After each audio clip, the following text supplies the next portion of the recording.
Title page بار اول حصہ دوم جاء الحق وزهق الباطل ان الباطل کان زہوقا۔ بفضل عظیم حضرت ہادی عالم و عالمیان و رحمت عمیم رہنمائے گمگشتگان، کتاب لاجواب موسوم بہی براہین احمدیہ ملقب بہی البراہین الاحمدیہ علی حقیت کتاب اللہ القرآن والنبوۃ المحمدیہ، جس کو فخر اہل اسلام پنجاب جناب میرزا غلام احمد صاحب رئیس اعظم قادیان ضلع گرداسپور پنجاب دامہ اقبالہم نے کمال تحقیق اور تدقیق سے تالیف کر کے منکرین اسلام پر حجت اسلام پوری کرنے کے لیے بوعدہ انعام 10,000 روپیہ شائع کیا۔ امرتسر پنجاب سفیر ہند پریس در 1880 عیسوی طبع ہوئی۔ امیر علی دولہ پرنٹر۔ کیا خوب ہے یہ کتاب، امیر علی دولہ پرنٹر۔ کیا خوب ہے یہ کتاب، سبحان اللہ، ایک دم میں کرے ہے دین حق سے آگاہ۔ از بس کہ یہ مغفرت کا بتلاتی ہے راہ، تاریخ بھی یا غفور نکلی وہ واہ۔ یا غفور کے اعداد 1297۔ سأریکم آیاتی فلا تستعجلون، الجزء 17 سورہ الانبیاء۔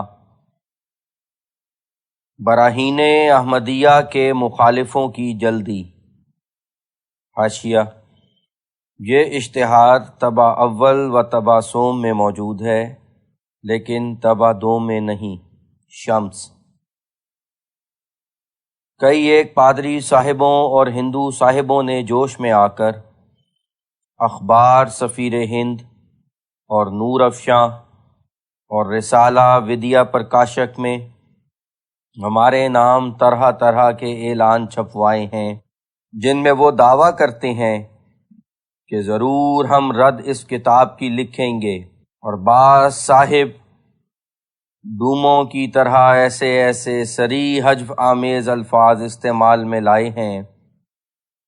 کہ جن سے ان کی طینت کی پاکی خوب ظاہر ہوتی ہے،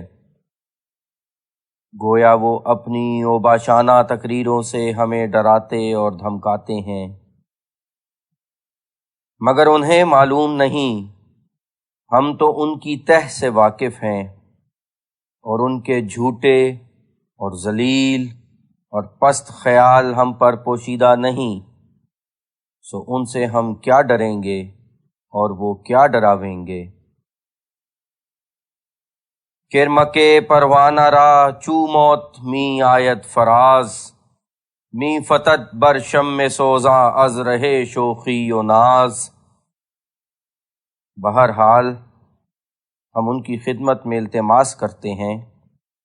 کہ ذرا صبر کریں، اور جب کوئی حصہ کتاب کی فصلوں میں سے چھپ چکتا ہے تب جتنا چاہیں زور لگا لیں۔ ایک عام مقولہ مشہور ہے کہ سانچ کو آنچ نہیں، سو ہم سچ پر ہیں۔ ہمارے سامنے کسی پادری یا پنڈت کی کیا پیش جا سکتی ہے، اور کسی کی نری زبان کی فضول گوئی سے ہمارا کیا بگڑ سکتا ہے، بلکہ ایسی باتوں سے خود پادریوں اور پنڈتوں کی دیانتداری کھلتی جاتی ہے، کیونکہ جس کتاب کو ابھی نہ دیکھا اور نہ بھالا، نہ اس کی براہین سے کچھ اطلاع، نہ اس کے پایہ تحقیقات سے کچھ خبر۔ اس کی نسبت جھٹ پٹ منہ کھول کر رد نویسی کا دعویٰ کر دینا، کیا یہی ان لوگوں کی ایمانداری اور راست بازی ہے؟ اے حضرات، جب آپ لوگوں نے ابھی میری دلائل کو ہی نہیں دیکھا تو پھر آپ کو کیسے معلوم ہوا کہ آپ ان تمام دلائل کا جواب لکھ سکیں گے؟ جب تک کسی کی کوئی حجت نکالی ہوئی یا کوئی برہان قائم کی ہوئی یا کوئی دلیل لکھی ہوئی معلوم نہ ہو اور پھر اس کو جانچا نہ جائے کہ یقینی ہے یا ظنی اور مقدمات صحیحہ پر مبنی ہے یا مغالطات پر، تب تک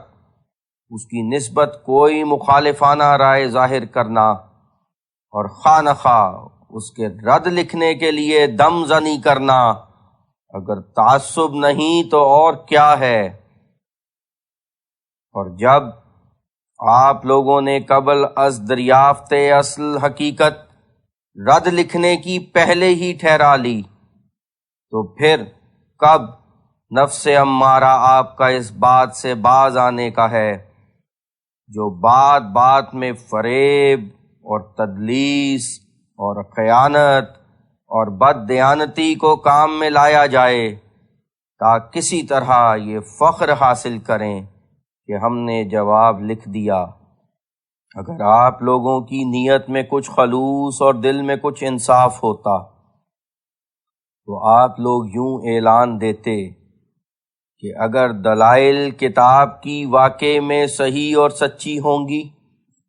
تو ہم بسر و چشم ان کو قبول کریں گے، ورنہ اظہار حق کی غرض سے ان کی رد لکھیں گے۔ اگر آپ ایسا کرتے تو بے شک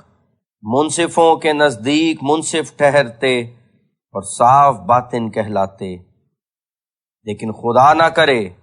کہ ایسے لوگوں کے دلوں میں انصاف ہو جو خدا کے ساتھ بھی بے انصافی کرتے ہوئے نہیں ڈرتے، اور بعض نے اس کو خالق ہونے سے ہی جواب دے رکھا ہے، اور بعض ایک کے تین بنائے بیٹھے ہیں، اور کسی نے اس کو ناصرہ ملا ڈالا ہے اور کوئی اس کو اجودھیا کی طرف کھینچ لایا ہے۔ اب خلاصہ کلام یہ ہے کہ آپ سب صاحبوں کو قسم ہے کہ ہمارے مقابلہ پر ذرا توقف نہ کریں، افلاطون بن جاویں، بیکن کا اوتار دھاریں، ارسطو کی نظر اور فکر لاویں، اپنے مصنوعی خداؤں کے آگے استمداد کے لیے ہاتھ جوڑیں، پھر دیکھیں جو ہمارا خدا غالب آتا ہے یا آپ لوگوں کے الہ باطلا۔ جب تک اس کتاب کا جواب نہ دیں تب تک بازاروں میں عوام کل انعام کے سامنے اسلام کی تکذیب کرنا یا حنوت کے مندروں میں بیٹھ کر ایک وید کو ایشر کرت اور ست ودیا اور باقی سارے پیغمبروں کو مفتری بیان کرنا صفت حیا اور شرم سے دور سمجھیں۔ یارو خودی سے باز بھی آؤ گے یا نہیں؟ تو اپنی پاک صاف بناؤ گے یا نہیں؟ باطل سے میل دل کی ہٹاؤ گے یا نہیں؟ حق کی طرف رجوع بھی لاؤ گے یا نہیں؟ کب تک رہو گے ضد و تعصب میں ڈوبتے؟ آخر قدم بصدق اٹھاؤ گے یا نہیں؟ کیوں کرو گے رد جو محقق ہے ایک بات؟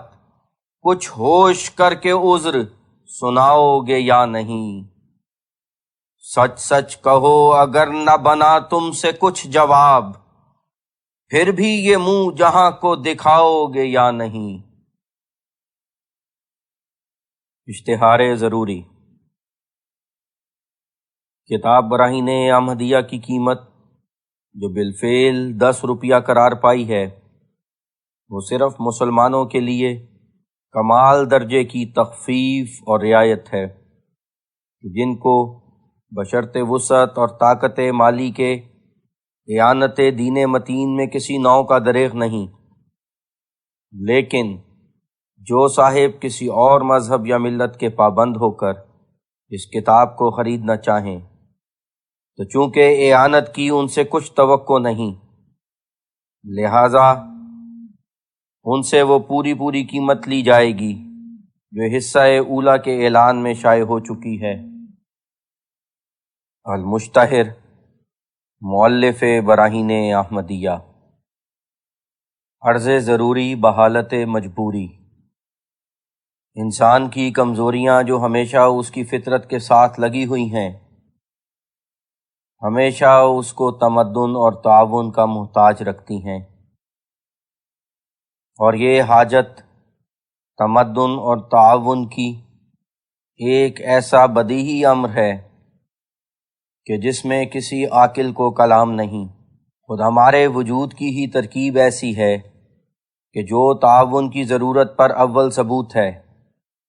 ہمارے ہاتھ اور پاؤں اور کان اور ناک اور آنکھ وغیرہ اعضاء اور ہماری سب اندرونی اور بیرونی طاقتیں ایسی طرز پر واقع ہیں کہ جب تک وہ باہم مل کر ایک دوسرے کی مدد نہ کریں تب تک افعال ہمارے وجود کے علی مجری صحت ہرگز جاری نہیں ہو سکتے، اور انسانیت کی کل ہی معطل پڑی رہتی ہے۔ جو کام دو ہاتھ کے ملنے سے ہونا چاہیے وہ محض ایک ہی ہاتھ سے انجام نہیں ہو سکتا، اور جس راہ کو دو پاؤں مل کر طے کرتے ہیں وہ فقط ایک ہی پاؤں سے طے نہیں ہو سکتا۔ اسی طرح تمام کامیابی ہماری معاشرت اور آخرت کے تعاون پر ہی موقوف ہو رہی ہے۔ کیا کوئی اکیلا انسان کسی کام دین یا دنیا کو انجام دے سکتا ہے؟ ہرگز نہیں۔ کوئی کام دینی ہو یا دنیاوی بغیر معاونت باہمی کے چل ہی نہیں سکتا۔ ہر یک گروہ کہ جس کا مدعا اور مقصد ایک ہی مثل اعضاء یک دیگر ہے، اور ممکن نہیں جو کوئی فعل جو متعلق غرض مشترک اس گروہ کے ہے بغیر معاونت باہمی ان کے بخوبی و خوش اسلوبی ہو سکے۔ بالخصوص جس قدر جلیل القدر کام ہیں اور جن کی علت غائی کوئی فائدہ عظیمہ جمہوری ہے، وہ تو بجز جمہوری اعانت کے کسی طور پر انجام پذیر ہی نہیں ہو سکتے، اور صرف ایک ہی شخص ان کا متحمل ہرگز نہیں ہو سکتا اور نہ کبھی ہوا۔ انبیاء علیہم السلام جو توکل اور تفویض اور تحمل اور مجاہدات افعال خیر میں سب سے بڑھ کر ہیں، ان کو بھی برعایت اسباب ظاہری من انصاری اللہ کہنا پڑا۔ الصف 15۔ خدا نے بھی اپنے قانون تشریعی میں بتصدیق اپنے قانون قدرت تعاونوا علی البر والتقوی المائدہ 3 کا حکم فرمایا، مگر افسوس جو مسلمانوں میں سے بہتوں نے اس اصول متبرک کو فراموش کر دیا ہے، اور ایسی اصل عظیم کو کہ جس پر ترقی اور اقبال دین کا سارا مدار تھا بالکل چھوڑ بیٹھے ہیں، اور دوسری قومیں کہ جن کی الہامی کتابوں میں اس بارے میں کچھ تاکید بھی نہیں تھی، وہ اپنی دلی تدبیر سے اپنے دین کی اشاعت کے شوق سے مضمون تعاونوا پر عمل کرتی جاتی ہیں، اور خیالات مذہبی ان کے بباعث قومی تعاون کے روز بروز زیادہ سے زیادہ پھیلتے چلے جاتے ہیں۔ آج کل عیسائیوں کی قوم کو ہی دیکھو جو اپنے دین کے پھیلانے میں کس قدر دلی جوش رکھتے ہیں اور کیا کچھ محنت اور جانفشانی کر رہے ہیں۔ لاکھاں روپیہ بلکہ کروڑہا ان کا صرف تالیفات جدیدہ کے چھپوانے اور شائع کرنے کی غرض سے جمع رہتا ہے۔ ایک متوسط دولت مند یورپ یا امریکہ کا اشاعت تعلیم انجیل کے لیے اس قدر روپیہ اپنی گرہ سے خرچ کر دیتا ہے جو اہل اسلام کے اعلیٰ سے اعلیٰ دولت مند من حیث المجموع بھی اس کی برابری نہیں کر سکتے۔ یوں تو مسلمانوں کا اس ملک ہندوستان میں ایک بڑا گروہ ہے اور بعض متمول اور صاحب توفیق بھی ہیں، مگر امور خیر کی بجا آوری میں باستثناء ایک جماعت قلیل امراء اور وزراء اور عہدیداروں کے اکثر لوگ نہایت درجے کے پست ہمت اور منقبض الخاطر اور تنگ دل ہیں کہ جن کے خیالات محض نفسانی خواہشوں میں محدود ہیں اور جن کے دماغ استغنا کے مواد ردیہ سے متعفن ہو رہے ہیں۔ یہ لوگ دین اور ضروریات دین کو تو کچھ چیز ہی نہیں سمجھتے، ہاں ننگ و نام کے موقع پر سارا گھر بار لٹانے کو بھی حاضر ہیں۔ خالصاً دین کے لیے عالی ہمت مسلمان جیسے ایک سیدنا و مخدومنا حضرت خلیفہ سید محمد حسن خان صاحب بہادر وزیر اعظم پٹیالہ اس قدر تھوڑے ہیں کہ جن کو انگلیوں پر بھی شمار کرنے کی حاجت نہیں۔ ماں سوائے اس کے بعض لوگ اگر کچھ تھوڑا بہت دین کے معاملے میں خرچ بھی کرتے ہیں تو ایک رسم کے پیرائے میں، نہ واقعی ضرورت کے انجام دینے کی نیت سے، جیسے ایک کو مسجد بنواتے دیکھ کر دوسرا بھی جو اس کا حریف ہے خواہ خواہ اس کے مقابلے پر مسجد بنواتا ہے، اور خواہ واقعی ضرورت ہو یا نہ ہو مگر ہزارہ روپیہ خرچ کر ڈالتا ہے۔ کسی کو یہ خیال پیدا نہیں ہوتا جو اس زمانے میں سب سے مقدم اشاعت علم دین ہے، اور نہیں سمجھتے کہ اگر لوگ دیندار ہی نہیں رہیں گے تو پھر ان مسجدوں میں کون نماز پڑھے گا؟ صرف پتھروں کے مضبوط اور بلند میناروں سے دین کی مضبوطی اور بلندی چاہتے ہیں، اور فقط سنگ مرمر کے خوبصورت قطعات سے دین کی خوبصورتی کے خواہاں ہیں۔ لیکن جس روحانی مضبوطی اور بلندی اور خوبصورتی کو قرآن شریف پیش کرتا ہے، اور جو اصلها ثابت و فرعها فی السماء، ابراہیم 25 کا مصداق ہے، اس کی طرف نظر اٹھا کر بھی نہیں دیکھتے، اور اس شجرہ طیبہ کے ظل ذلیل دکھلانے کی طرف ذرا متوجہ نہیں ہوتے، اور یہود کی طرح صرف ظواہر پرست بن رہے ہیں، نہ دینی فرائض کو اپنے محل پر ادا کرتے ہیں اور نہ ادا کرنا جانتے ہیں اور نہ جاننے کی کچھ پرواہ رکھتے ہیں۔ اگرچہ یہ بات قابل تسلیم ہے جو ہر سال میں ہماری قوم کے ہاتھ سے بے شمار روپیہ بنام نہاد خیرات و صدقات کے نکل جاتا ہے، مگر افسوس جو اکثر لوگ ان میں سے نہیں جانتے کہ حقیقی نیکی کیا چیز ہے، اور بذل اموال میں اصلح اور انسب طریقوں کو مد نظر نہیں رکھتے، اور آنکھ بند کر کے بے موقع خرچ کرتے چلے جاتے ہیں، اور پھر جب سارا شوق دلی اسی بے موقع خرچ کرنے میں تمام ہو جاتا ہے تو موقع پر آ کر اصلی فرض کے ادا کرنے سے بالکل قاصر رہ جاتے ہیں، اور اپنے پہلے اسراف اور افراط کا تدارک بطور تفریط و ترک ما وجبہ کے کرنا چاہتے ہیں۔ یہ ان لوگوں کی سیرت ہے کہ جن میں روح کی سچائی سے قوت فیاضی اور نفع رسانی کی جوش نہیں مارتی،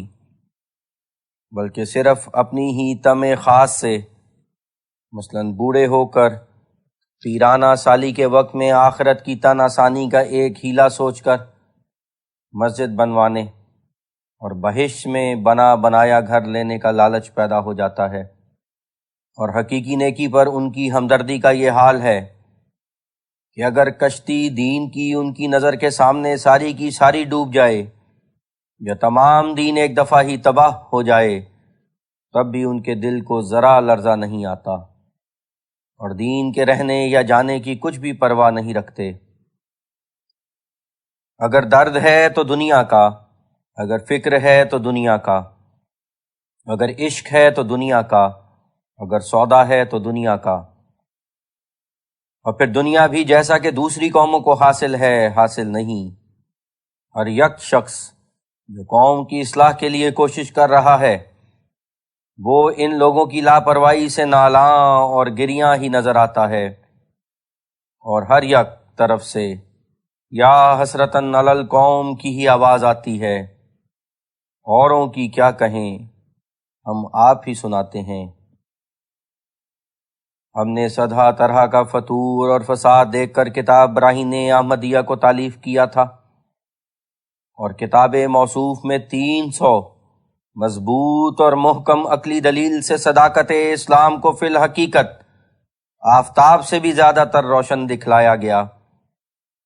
کیونکہ یہ مخالفین پر فتح عظیم اور مومنین کے دل و جان کی مراد تھی، اس لیے امرائے اسلام کی عالی ہمتی پر بڑا بھروسہ تھا، جو وہ ایسی کتاب لاجواب کی بڑی قدر کریں گے، اور جو مشکلات اس کی طبع میں پیش آ رہی ہیں ان کے دور کرنے میں بدل و جان متوجہ ہو جائیں گے۔ مگر کیا کہیں اور کیا لکھیں اور کیا تحریر میں لاویں؟ اللہ المستعان واللہ خیر و ابقا۔ بعض صاحبوں نے قطع نظر اعانت سے ہم کو سخت تفکر اور تردد میں ڈال دیا ہے۔ ہم نے پہلا حصہ جو چھپ چکا تھا اس میں سے قریب 150 جلد کے بڑے بڑے امیروں اور دولت مندوں اور رئیسوں کی خدمت میں بھیجی تھی، اور یہ امید کی گئی تھی جو امرائے عالی قدر خریداری کتاب کی منظور فرما کر قیمت کتاب جو ایک ادنا رقم ہے بطور پیشگی بھیج دیں گے، اور ان کی اس طور کی اعانت سے دینی کام بآسانی پورا ہو جائے گا، اور ہزارہا بندگان خدا کو فائدہ پہنچے گا۔ اسی امید پر ہم نے قریب 150 کے خطوط اور عرائض بھی لکھے، اور با انکسار تمام حقیقت حال سے مطلع کیا، مگر با استثناء 2-3 عالی ہمتوں کے سب کی طرف سے خاموشی رہی۔ نہ خطوط کا جواب آیا، نہ کتابیں واپس آئیں۔ مصارف ڈاک تو سب ضائع ہوئے، لیکن اگر خدا نہ خواستہ کتابیں بھی واپس نہ ملیں تو سخت دقت پیش آئے گی اور بڑا نقصان اٹھانا پڑے گا۔ افسوس جو ہم کو اپنے معزز بھائیوں سے بجائے اعانت کے تکلیف پہنچ گئی۔ اگر یہی حمایت اسلام ہے تو کار دین تمام ہے۔ ہم بکمال غربت عرض کرتے ہیں کہ اگر قیمت پیشگی کتابوں کا بھیجنا منظور نہیں تو کتابوں کو بذریعہ ڈاک واپس بھیج دیں، ہم اسی کو عطیہ عظمیٰ سمجھیں گے اور احسان عظیم خیال کریں گے، ورنہ ہمارا بڑا حرج ہوگا اور گمشدہ حصوں کو دوبارہ چھپوانا پڑے گا، کیونکہ یہ پرچہ اخبار نہیں کہ جس کے ضائع ہونے میں کچھ مذائقہ نہ ہو۔ ہر یک حصہ کتاب کا ایک ایسا ضروری ہے کہ جس کے تلف ہونے سے ساری کتاب ناقص رہ جاتی ہے۔ برائے خدا ہمارے معزز اخوان سرد مہری اور لاپرواہی کو کام میں نہ لائیں، اور دنیاوی استغنا کو دین میں استعمال نہ کریں، اور ہماری اس مشکل کو سوچ لیں کہ اگر ہمارے پاس اجزاء کتاب کے ہی نہیں ہوں گے تو ہم خریداروں کو کیا دیں گے، اور ان سے پیشگی روپیہ کہ جس پر چھپنا کتاب کا موقوف ہے کیوں کر لیں گے؟ کام ابتر پڑ جائے گا، اور دین کے امر میں جو سب کا مشترک ہے ناحق کی دقت پیش آ جائے گی۔ امیدوار بود آدمی بخیر کساں، مرا بخیر تو امید نیس بدم رساں۔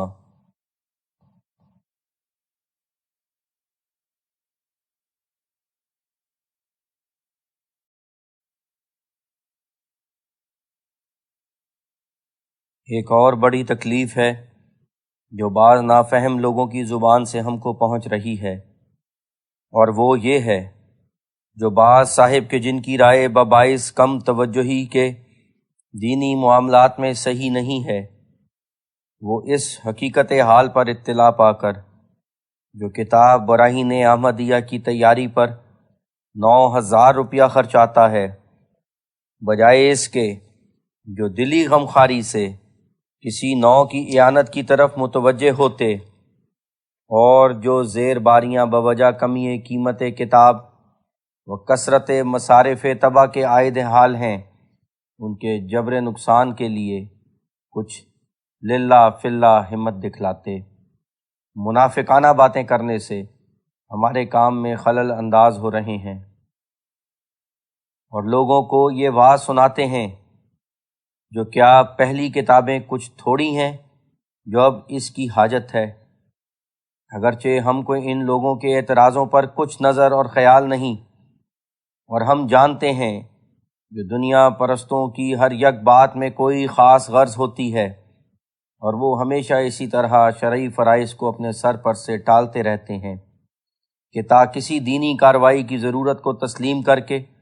کوئی کوڑی ہاتھ سے نہ چھوڑنی پڑے، لیکن چونکہ وہ ہماری اس جہد بلیغ کی تحقیر کر کے لوگوں کو اس کے فوائد عظیمہ سے محروم رکھنا چاہتے ہیں، اور باوصفے کے ہم نے پہلے حصے کے پرچے منظمہ میں وجوہ ضرورت کتاب موصوف کی بیان کر دی تھیں، پھر بھی بمقتضائے فطرتی خاصیت اپنی کے نیش زنی کر رہے ہیں، ناچار اس اندیشے سے کہ مبادا کوئی شخص ان کی واہیات باتوں سے دھوکہ نہ کھاوے، پھر کھول کر بیان کیا جاتا ہے کہ کتاب براہین احمدیہ بغیر اشد ضرورت کے نہیں لکھی گئی، جس مقصد اور مطلب کے انجام دینے کے لیے ہم نے اس کتاب کو تالیف کیا ہے۔ اگر وہ مقصد کسی پہلی کتاب سے حاصل ہو سکتا تو ہم اسی کتاب کو کافی سمجھتے اور اسی کی اشاعت کے لیے بدل و جان مصروف ہو جاتے، اور کچھ ضرور نہ تھا جو ہم سالہا سال اپنی جان کو محنت شدید میں ڈال کر اور اپنی عمر عزیز کا ایک حصہ خرچ کر کے پھر آخر کار ایسا کام کرتے جو محض تحصیل حاصل تھا۔ لیکن جہاں تک ہم نے نظر کی، ہم کو کوئی کتاب ایسی نہ ملی جو جامع ان تمام دلائل اور براہین کی ہوتی کہ جن کو ہم نے اس کتاب میں جمع کیا ہے، اور جن کا شائع کرنا بغرض اس بات حقیقت دین اسلام کے اس زمانے میں نہایت ضروری ہے، تو ناچار واجب دیکھ کر ہم نے یہ تالیف کی۔ اگر کسی کو ہمارے اس بیان میں شبہ ہو تو ایسی کتاب کہیں سے نکال کر ہم کو دکھا دے تا ہم بھی جانیں، ورنہ بیہودہ بکواس کرنا اور ناحق بندگان خدا کو ایک چشمہ فیض سے روکنا بڑا عیب ہے۔ مگر یاد رہے جو اس مقولے سے کسی نوع کی خود ستائی ہمارا مطلب نہیں، جو تحقیقات ہم نے کی اور پہلے عالی شان فضلاء نے نہ کی، یا جو دلائل ہم نے لکھی اور انہوں نے نہ لکھی، یہ ایک ایسا امر ہے جو زمانے کے حالات سے متعلق ہے، نہ اس سے ہماری ناچیز حیثیت بڑھتی ہے اور نہ ان کی بلند شان میں کچھ فرق آتا ہے۔ انہوں نے ایسا زمانہ پایا کہ جس میں ابھی خیالات فاسدہ کم پھیلے تھے، اور صرف غفلت کے طور پر باپ دادوں کی تقلید کا بازار گرم تھا، سو ان بزرگوں نے اپنی تالیفات میں وہ روش اختیار کی جو ان کے زمانے کی اصلاح کے لیے کافی تھی۔ ہم نے ایسا زمانہ پایا کہ جس میں بباعث زور خیالات فاسدہ کے وہ پہلی روش کافی نہ رہی، بلکہ ایک پرزور تحقیقات کی حاجت پڑی جو اس وقت کی شدت فساد کی پوری اصلاح کرے۔ یہ بات یاد رکھنی چاہیے جو کیوں ازمنہ مختلفہ میں تالیفات جدیدہ کی حاجت پڑتی ہے، اس کا باعث یہی ہے جو ہم نے اوپر بیان کیا، یعنی کسی زمانے میں مفاسد کم اور کسی میں زیادہ ہو جاتے ہیں، اور کسی وقت کسی رنگ میں اور کسی وقت کسی رنگ میں پھیلتے ہیں، اور مؤلف کسی کتاب کا جو ان خیالات کو مٹانا چاہتا ہے اس کو ضرور ہوتا ہے جو وہ طبیب حاذق کی طرح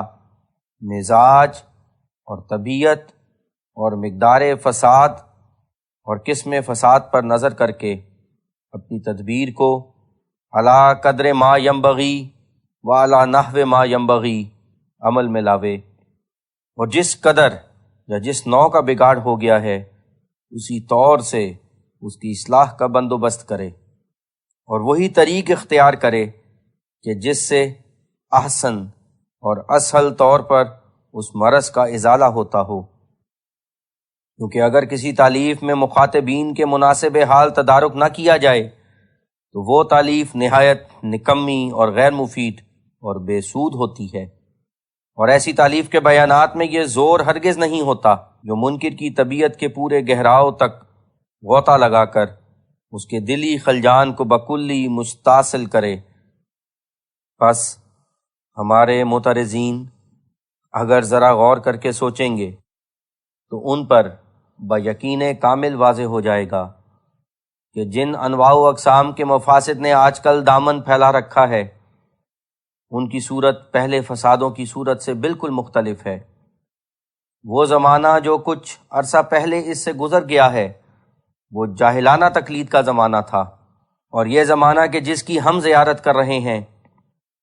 یہ عقل کی بد استعمالی کا زمانہ ہے۔ پہلے اس سے اکثر لوگوں کو نامعقول تقلید نے خراب کر رکھا تھا، اور اب فکر اور نظر کی غلطی نے بہتوں کی مٹی پلید کر دی ہے۔ یہی وجہ ہے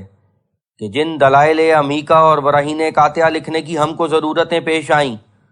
وہ ان نیک اور بزرگ عالموں کو کہ جنہوں نے صرف جاہلانہ تقلید کا غلبہ دیکھ کر کتابیں لکھی تھیں پیش نہیں آئی تھیں۔ ہمارے زمانے کی نئی روشنی کہ خاک بر فرق این روشنی نو آموزوں کی روحانی قوتوں کو افسردہ کر رہی ہے۔ ان کے دلوں میں بجائے خدا کی تعظیم کے اپنی تعظیم سما گئی ہے،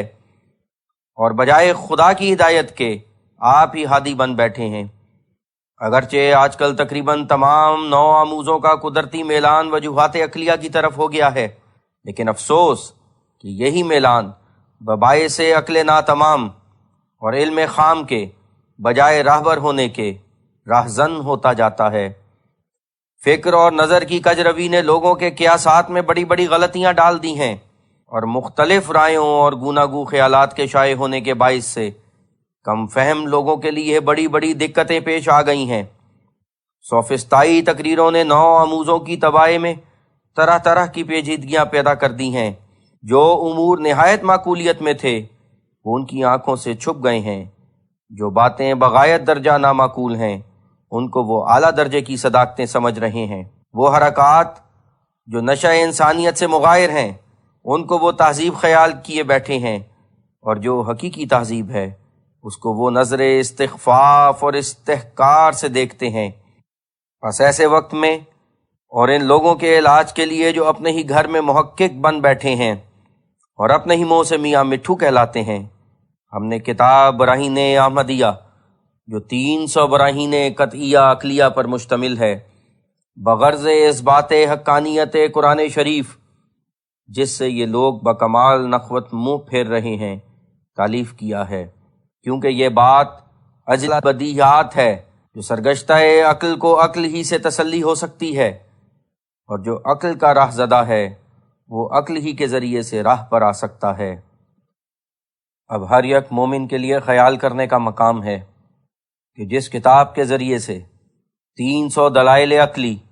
حقیقت قرآن شریف پر شائع ہو گئیں اور تمام مخالفین کے شبہات کو دفع اور دور کیا جائے گا، وہ کتاب کیا کچھ بندگان خدا کو فائدہ پہنچائے گی، اور کیسا فروغ اور جاہ و جلال اسلام کا اس کی اشاعت سے چمکے گا۔ ایسے ضروری امر کی اعانت سے وہی لوگ لاپرواہ رہتے ہیں جو حالت موجودہ زمانہ پر نظر نہیں ڈالتے اور مفاسد منتشرہ کو نہیں دیکھتے اور عواقب امور کو نہیں سوچتے، یا وہ لوگ کہ جن کو دین سے کچھ غرض ہی نہیں اور خدا اور رسول سے کچھ محبت ہی نہیں۔ اے عزیزو، اس پر آشوب زمانے میں دین اسی سے برپا رہ سکتا ہے جو بمقابلہ زور طوفان گمراہی کے دین کی سچائی کا زور بھی دکھایا جاوے، اور ان بیرونی حملوں کے جو چاروں طرف سے ہو رہے ہیں حقانیت کی قوی طاقت سے مدافعت کی جائے، یہ سخت تاریکی جو چہرہ زمانہ پر چھا گئی ہے، یہ تبھی دور ہوگی کہ جب دین کی حقیقت کے براہین دنیا میں بکثرت چمکیں اور اس کی صداقت کی شعائیں چاروں طرف سے چھوٹتی نظر آویں۔ اس پراگندہ وقت میں وہی مناظرہ کی کتاب روحانی جمعیت بخش سکتی ہے کہ جو بذریعہ تحقیق عمیق کے اصل ماہیت کے باریک دقیقے کی تہ کو کھولتی ہو اور اس حقیقت کے اصل قرارگاہ تک پہنچاتی ہو کہ جس کے جاننے پر دلوں کی تشفی موقوف ہے۔ اے بزرگو، اب یہ وہ زمانہ آ گیا ہے کہ جو شخص بغیر اعلیٰ درجے کے عقلی ثبوتوں کے اپنے دین کی خیر منانی چاہے تو یہ خیال محال اور طمع خام ہے۔ تم آپ ہی نظر اٹھا کر دیکھو جو کیسی طبیعتیں خود رائی اختیار کرتی جاتی ہیں اور کیسے خیالات بگڑتے جاتے ہیں۔ اس زمانے کی ترقی علوم عقلیہ نے یہی الٹا اثر کیا ہے۔ حال کے تعلیم یافتہ لوگوں کی تباہی میں ایک عجب طرح کی آزاد منشی بڑھتی جاتی ہے، اور وہ سعادت جو سادگی اور غربت اور صفا باطنی میں ہے، وہ ان کے مغرور دلوں سے بالکل جاتی رہی ہے، اور جن جن خیالات کو وہ سیکھتے ہیں وہ اکثر ایسے ہیں کہ جن سے ایک لا مذہبی کے وساوس پیدا کرنے والا ان کے دلوں پر اثر پڑتا جاتا ہے، اور اکثر لوگ قبل اس کے جو ان کو کوئی مرتبہ تحقیق کامل کا حاصل ہو، صرف جہل مرکب کے غلبہ سے فلسفی طبیعت کے آدمی بنتے جاتے ہیں۔ آؤ اپنی اولاد اور اپنی قوم اور اپنے ہم وطنوں پر رحم کرو، اور قبل اس کے جو وہ باطل کی طرف کھینچے جائیں ان کو حق اور راستے کی طرف کھینچ لاؤ، تا تمہارا اور تمہاری ذریت کا بھلا ہو، اور تا سب کو معلوم ہو جو بمقابلہ دین اسلام کے اور سب ادیان بے حقیقت محض ہیں۔ دنیا میں خدا کا قانون قدرت یہی ہے، جو کوشش اور صحیح اکثر حصول مطلب کا ذریعہ ہو جاتی ہے، اور جو شخص ہاتھ پاؤں توڑ کر اور غافل ہو کر بیٹھ جاتا ہے وہ اکثر محروم اور بے نصیب رہتا ہے۔ سو آپ لوگ اگر دین اسلام کی حقیقت کے پھیلانے کے لیے جو فی الواقع حق ہے کوشش کریں گے تو خدا اس صحیح کو ضائع نہیں کرے گا۔ خدا نے ہم کو صدہا براہین قاطعہ حقیقت اسلام پر عنایت کی، اور ہمارے مخالفین کو ان میں سے ایک بھی نصیب نہیں، اور خدا نے ہم کو حق محض عطا فرمایا، اور ہمارے مخالفین باطل پر ہیں، اور جو راست بازوں کے دلوں میں جلال احدیت کے ظاہر کرنے کے لیے سچا جوش ہوتا ہے اس کی ہمارے مخالفوں کو بو بھی نہیں پہنچی۔ لیکن تب بھی دن رات کی کوشش ایک ایسی مؤثر چیز ہے کہ باطل پرست لوگ بھی اس سے فائدہ اٹھا لیتے ہیں،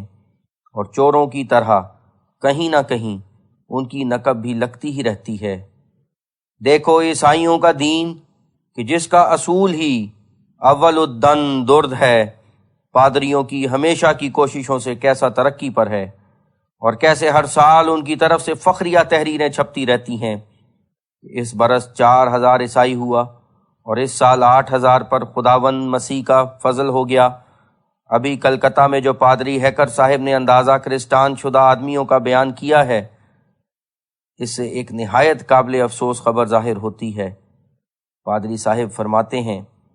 جو 50 سال سے پہلے تمام ہندوستان میں کرسچن شدہ لوگوں کی تعداد صرف 27,000 تھی، اس 50 سال میں یہ کارروائی ہوئی جو 27,000 سے 5 لاکھ تک شمار عیسائیوں کا پہنچ گیا ہے۔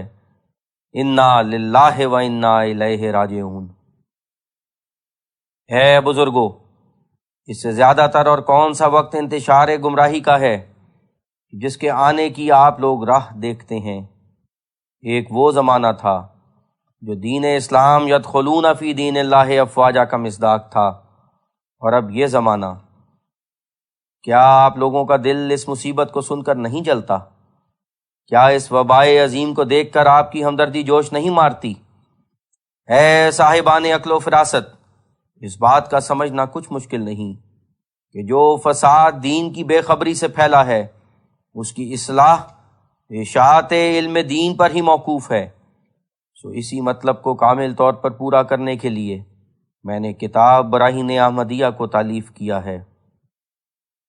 اور اس کتاب میں ایسی دھوم دھام سے حقانیت اسلام کا ثبوت دکھلایا گیا ہے کہ جس سے ہمیشہ کے مجادلات کا خاتمہ فتح عظیم کے ساتھ ہو جاوے گا۔ اس کتاب کی اعانت طبع کے لیے جس قدر ہم نے لکھا ہے وہ محض مسلمانوں کی ہمدردی سے لکھا گیا ہے، کیونکہ ایسی کتاب کے مصارف جو ہزارہا روپیے کا معاملہ ہے اور جس کی قیمت بھی بنیت عام فائدہ مسلمانوں کے نصف سے بھی کم کر دی گئی ہے، یعنی 25 روپیہ میں سے صرف 10 روپیہ رکھے گئے ہیں، وہ کیوں کر بغیر اعانت عالی ہمت مسلمانوں کے انجام پذیر ہو۔ بعض صاحبوں کی سمجھ پر رونا آتا ہے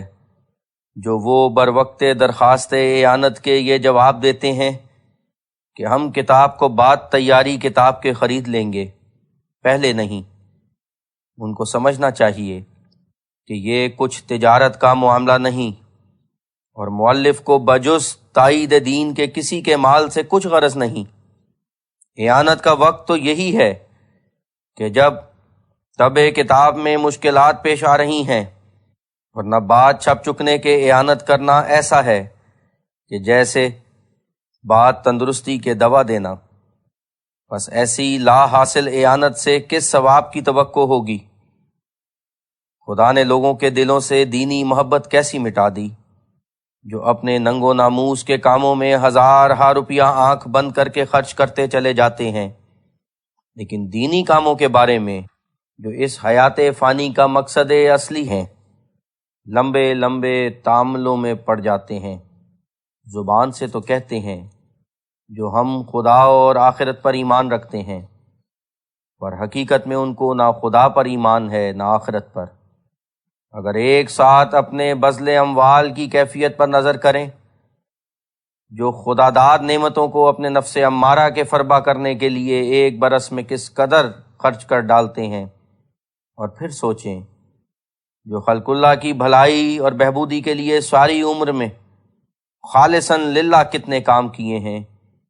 تو اپنے خیانت پیشہ ہونے پر آپ ہی رویں۔ اور ان باتوں کو کون سوچے، اور وہ پردے جو دل پر ہیں کیوں کر دور ہوں؟ وَمَن يُضْلِلِ اللَّهُ فَمَا لَهُ مِنْ هَادٍ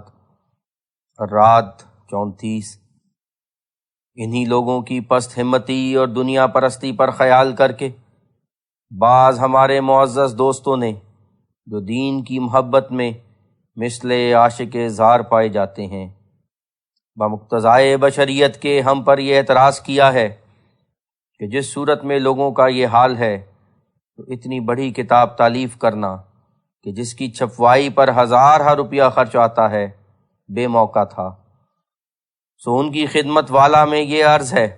کہ اگر ہم ان صدہا دقائق اور حقائق کو نہ لکھتے کہ جو در حقیقت کتاب کے حجم بڑھ جانے کا موجب ہیں، تو پھر خود کتاب کی تالیف ہی غیر مفید ہوتی۔ رہا یہ فکر کہ اس قدر روپیہ کیوں کر میسر آوے گا، سو اس سے تو ہمارے دوست ہم کو مت ڈراویں اور یقین کر کے سمجھیں جو ہم کو اپنے خدائے قادر مطلق اور اپنے مولائے کریم پر اس سے زیادہ تر بھروسہ ہے کہ جو ممسک اور خسیس لوگوں کو اپنی دولت کے ان صندوقوں پر بھروسہ ہوتا ہے کہ جن کی تالی ہر وقت ان کی جیب میں رہتی ہے، سو وہی قادر توانا اپنے دین اور اپنی وحدانیت اور اپنے بندے کی حمایت کے لیے آپ مدد کرے گا۔ علم تعلم ان اللہ علی کل شیء قدیر، البقرہ 107۔ پناہم ما توانائیست ہر آن، ز بخل ناتوانانم مترساں، مطبوعہ سفیر ہند، امرتسر۔